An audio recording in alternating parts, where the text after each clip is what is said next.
Hello, everyone. Welcome to BizzTalk World's talk show presented by Clickaway Creators. Today, we have Jushak Chukkan with us. He is the Chief Operating Officer with Abu Dhabi Precast LLC. He has identified new key revenue streams through multiple successful collaborations with great business partners along his journey. And he's having experience of more than a decade now. Considering, with an experience of more than a decade, he's an active speaker and is wise enough to share his journey with us. That's the reason we found him here. And he's also one of the speakers for BizzTalk World Conference, which will be happening in February. So without further ado, let me introduce you to the man himself. Hello, Jushak. How are you? Hello, I'm fine. I'm good. How are you? I'm doing wonderful. Thanks for asking. And thank you very much for joining us for the session. It's good to have you on board. Um, Thank you very much. All right. So without wasting any further time or without further ado, let me, let's give our audience some information about you. I want you to, brief us about your journey so far, if you can. Okay. So first of all, I want to appreciate this platform that you have established. I found like tons of information here in the video interviews, especially. And I hope to contribute a bit, my 2 cents into this. And I thank you very much for onboarding me and giving me this opportunity to present my views. So talking about my journey. So my professional journey started in the year 2009. I did a master's degree in structural engineering and I came to Abu Dhabi to join an engineering consultancy.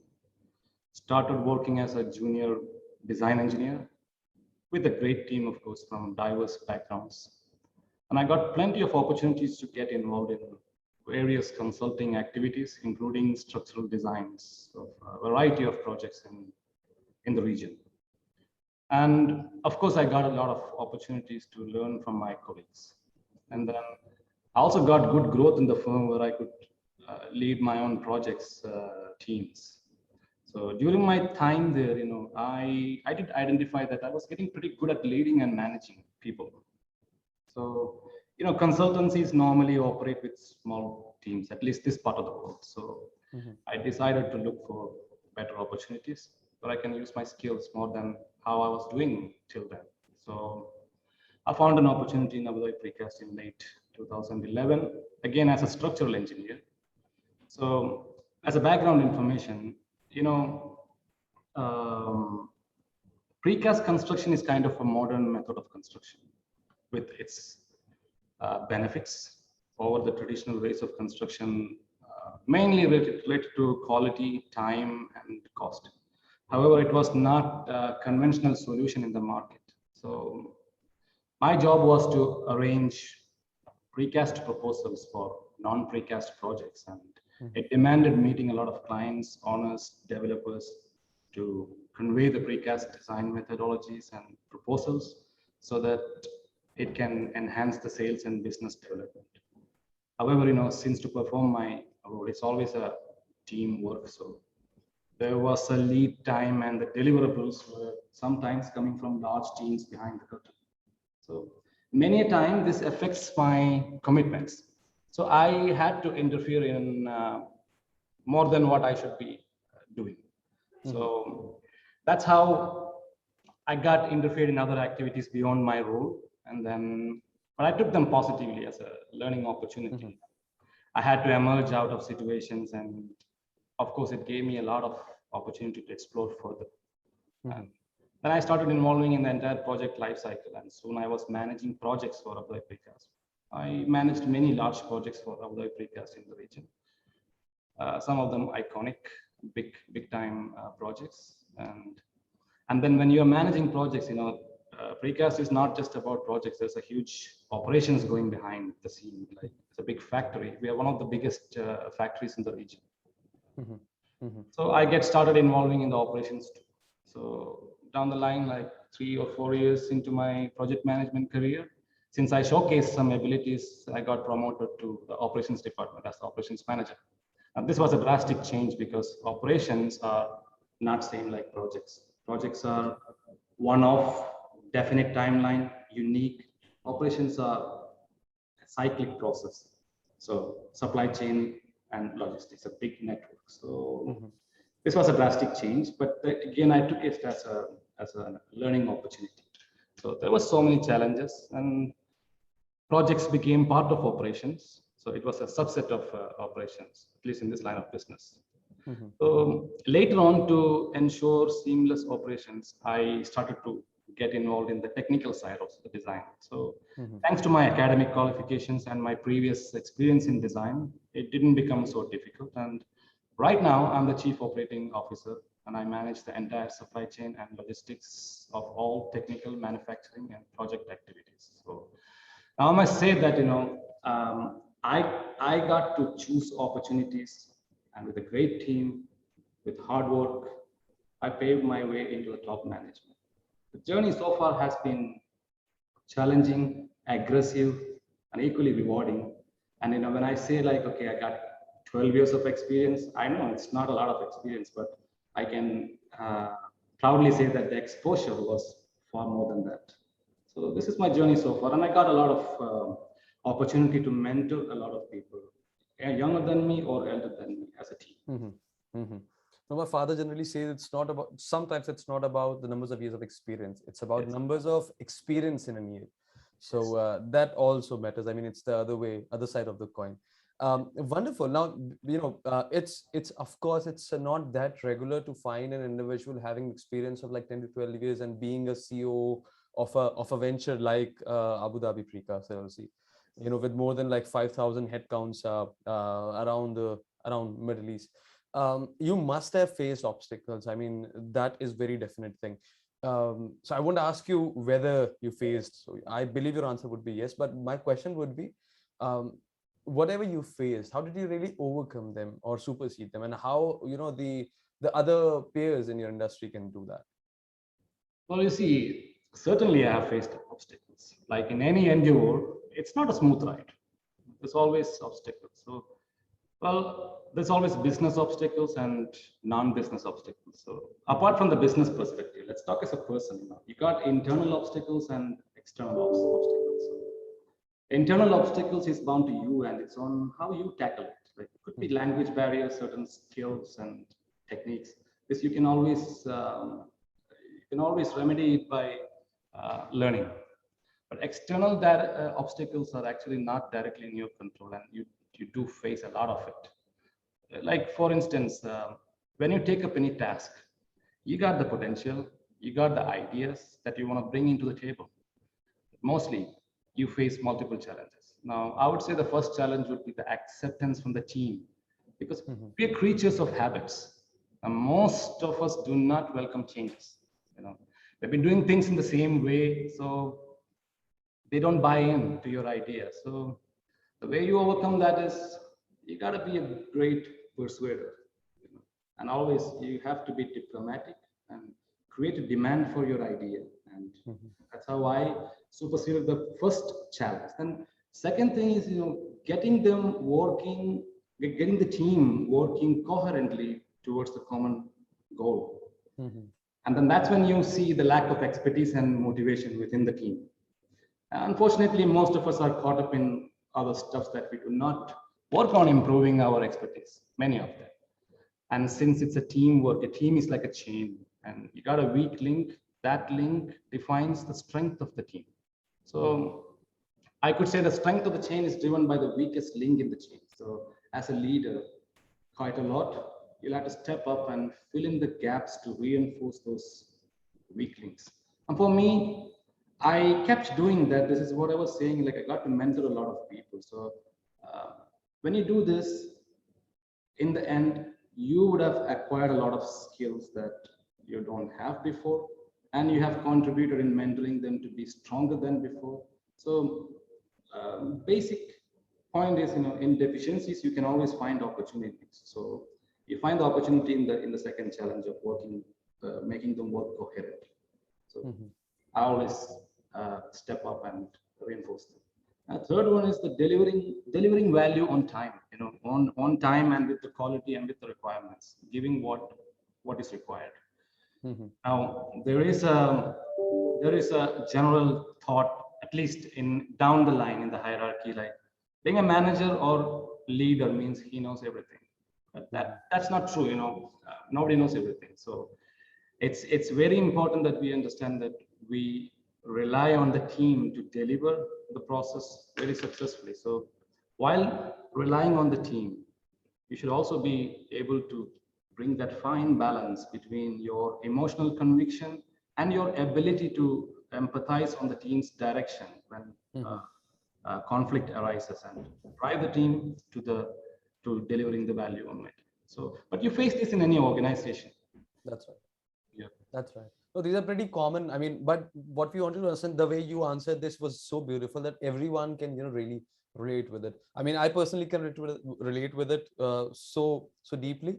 Sometime in team, you do not end up having a big team, but you end up having big issues in a very small team. Yes. So it's again, the motivation starts with the home. So you have to first of all motivate yourself, and then Yes. Sandeep Maheshwari thoughts again ahead, and then you just you basically have everything in your hand and try to manage everything at your end. That's what I guess the leader's role is, or the managers or boss, whatever you want to call them. This is also a great debate, like what's the difference between boss, leader, and manager. We will talk about it later sometime, but because in this journey of yours, I mean, starting from the very beginning, from the ground zero to end up being a CEO, you must have seen the involvement of technology at every step, and how it really evolutionary changing the business strategies. So my question would be on this end, would be like how technologies help competitiveness in modern business, irrespective of which industry we proceed. Yes. Well, that's we have seen the explosion of technology in the last 20 years, we could say, especially thanks to the internet, and all those technologies have exploded in the last 20 years, and it's going to be still faster. Okay, so now technology can help in ensuring competitiveness in numerous ways. I mean, we can talk all day long about it, but anyway, since I come from right now I work in a manufacturing industry, and from an operations background, let's see how technology can give operations an edge, and of course that's how it gives an advantage for your business in the market. But before going further, there's always a dilemma, like should the business functions be people driven or process driven? I'm not undermining the importance of people, but to clarify this, we just have to say, just have to understand that technology does not innovate itself. People do. Okay. What technology does is it amplifies and enables people. We call this age the age of VUCA, volatility, uncertainty, complexity, and ambiguity. So we are dealing with a lot of complexity. So most of the team, they focus on an aspect of a system, not the entire system, an aspect of the function that they are involved in. And the result, as a result, what happens is the complexities gets ignored. Okay, this makes it very difficult for the management to align the business functions to achieve the vision. So especially this pandemic have actually given us very big examples, like key staffs not being in the office physically present. Many of the team members couldn't coordinate like they used to do. We learned a lot of things from there. We learned a lot of lessons, like how we can still collaborate while we are not nearby. So what I'm trying to say is systems thinking is very essential instead of linear thinking. Linear thinking is when you think about a specific functions, and systems thinking is very hard to achieve when your supply chain and your logistics is not a process driven, if it's people driven, because especially when you have a complex supply chain network. So imagine this specific issue can be addressed with technologies. So let's just examine the automation pyramid. Like most of the companies have ERP. Well, ERP is a top level automation thing, mostly for finance, accounting, inventory, and probably HR. This is the thing that it's a good example. That's why I'm talking about it. So, but then most of the companies ignore the lower level automations. Like Yeah. since we have planning level, which is manufacturing execution system. There is supervisory level SCADA, supervisory control and data acquisition. There's control levels like PLCs, etc., etc. Field level like sensors, actuators, hardwares, and all those data that we are bringing out. So some of the firms have these systems in place, but there's a lot of gaps in between. So with the current advancement in artificial intelligence, big data, cloud computing, robotics, blockchain, CNCs, I can name a lot. It's like it's possible with a conscious effort to streamline the technologies and use it for value addition in the company. Once they are all streamlined and you have a seamless interaction between all these levels of automation, your next decisions, the decisions that your team takes will be informed decisions. Decisions from lessons learned, decisions from live data, decisions from historic data. And this will definitely have an impact on your entire value chain, because with this data-driven, process-driven approach, you achieve a level of systems thinking that's otherwise not practical. And of course, process-driven, when I say processes has to be revisited, enhanced, changed, probably replaced, and people do that. But you should have this system in place so that it will show up in your operations, it will show up in your bottom line, because we just got more competitive.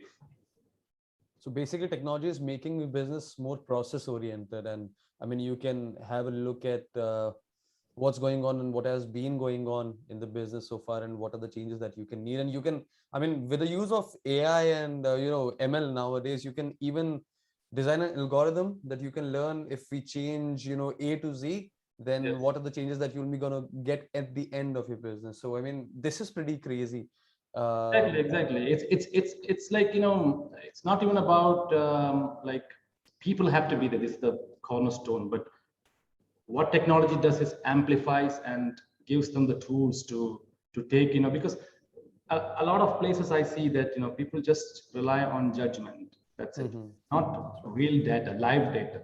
I mean, when judgment is coupled with live data, that's how you get competitive, and technology can help it a lot.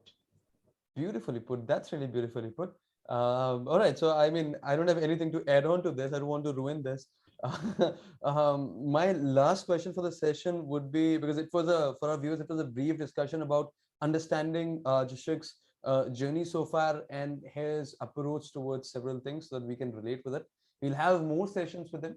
But as of now, we do have a last question, which is sort of a classic question for BizzTalk for our interviewees, which is what would you advise to the young professionals in your industry or in any industry from 10,000 feet? Yeah, you see, all my career, I've been trying to support people by mentoring and learning. You know what? You learn more when you teach somebody. So my advice for the young professionals out there is that continuous learning is a very important part. I know everyone hears this every day, but very few people really take on with that, because most of us are caught in this very fast-paced world of shows and gadgets, and we forget to learn. We hear, we don't listen. One thing that creates an immediate reversal of any challenge is actually performance. Performance opens doors for success, and performance is directly dependent on how much and how fast you learn. Continuous learning sharpens your mind and enhances your skills and a healthy brain. So I would say to you, keep learning and know your skills. Hold fast on to them. And try creating opportunities. If you cannot create an opportunity, prepare for one, because one day it will come, and you must have an open mind and positive thoughts, because even when you are not believed, you must believe in yourself. So I would say persistence, perseverance, and determination should be embedded into you. This is my message. That's again a very beautiful answer. I mean, I'll be honest with you, I had a discussion with individuals, I mean, with great experiences, with great organizations former managing director of Fortune 500 organizations and all these sort of things. But this is a very beautifully and simply put perspective of a suggestion for young individuals across the industry. I mean, I also believe in this, and I guess I'm taking few great things from the session. And we definitely will be having Jushak on this. And Jushak, you will also find Jushak in our upcoming conference, which is BizzTalk World, which will be happening in Dubai. Dates are 7th and 8th of February. So we want everyone to join in to have a wonderful discussion with Jushak on a personal level as well. And for this session, as of now, we'll be saying a bye temporarily to him, but without a thank you note, it's pretty half. So let's all thank you very much, Jushak, for sharing such great insights with us. And as I said, we look forward to having a chat with you again in the future on other some trending topics in the international business industry so far. And for our viewers, if you like this chat with Jushak, which I hope that you did, please make sure that you like this video, you share this video, and also click on that subscribe button to subscribe to ClickAway Creators YouTube channel to appreciate what we do. And you have more coming in from industry leaders and young industry leaders now, like Mr. Jushak, Rahman, Chukkan. This was Sagar for BizzTalk World, signing off. Thank you very much, Jushak.